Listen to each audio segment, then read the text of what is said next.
Hi guys, welcome back to my channel. My name is Cara. In today's video I'm going to be doing a book review on the book Before I Go by Colleen Oakley, and this book had me feeling so many feels.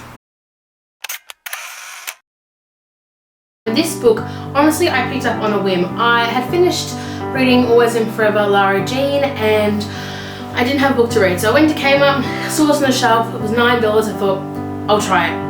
The cover looked pretty, I liked the sound of it, but oh my god, the story broke my heart. So on the front it says, before I go, there's just one thing more to do. Daisy needs to find her husband a new wife. That's what it says.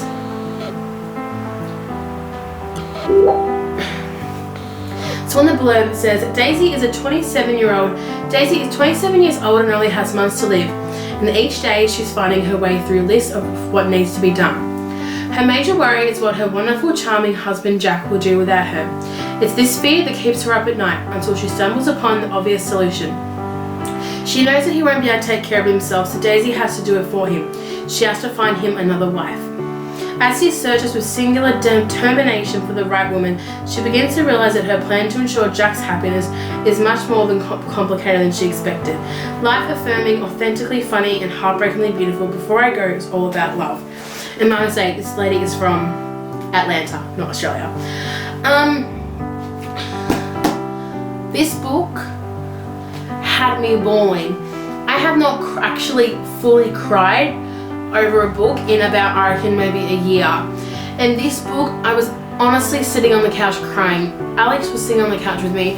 At the end, I was just sitting there going, oh my god, oh my god. So this story is just beautiful. It's about a girl called Daisy, and she has cancer, and she has breast cancer, and it's come back. And before she dies, she wants to find her husband a wife because she doesn't want him to be alone, and he doesn't know how to cook, and he doesn't know how to do washing, and she doesn't want him to be alone and have to do all these things.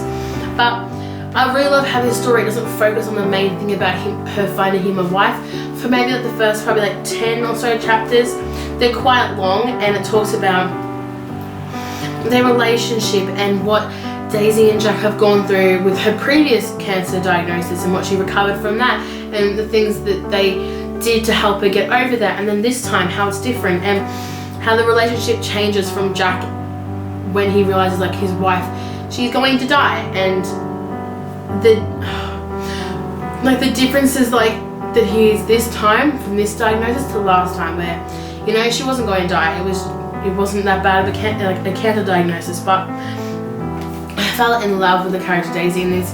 She was funny. She talked about like her condition in a way where she didn't want to deal with it, which kind of made me just like, I loved seeing her resilience, but in a way my heart broke for her because she didn't want to face the reality of what was going on. And there's actually a scene in here where she goes to plan her funeral with her best friend and pick a casket and stuff, and that scene broke my heart because this is a section where her and her best friend are talking, and the best friend Kaylee says, you know, Jack, which is the husband, he's not the only one who's losing something.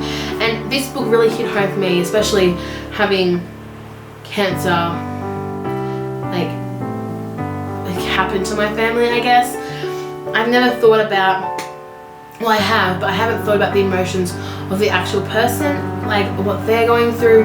And she starts losing her memory, she starts forgetting things, and one day she gives her husband his lunch to go to work, and when he comes home she's actually giving him a stick of butter thinking it was a sandwich.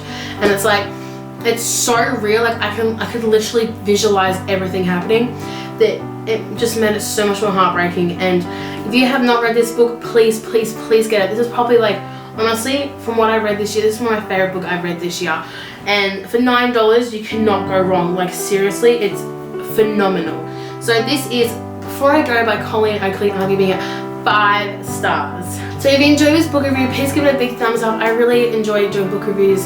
I love reading and just talking about my thoughts and my feelings. So if you haven't subscribed already, please do, and comment down below if you're thinking about purchasing this book, and I'll leave a link to where you can buy it. So if you want to get it, you can get it. And I'll see you all next week. Bye!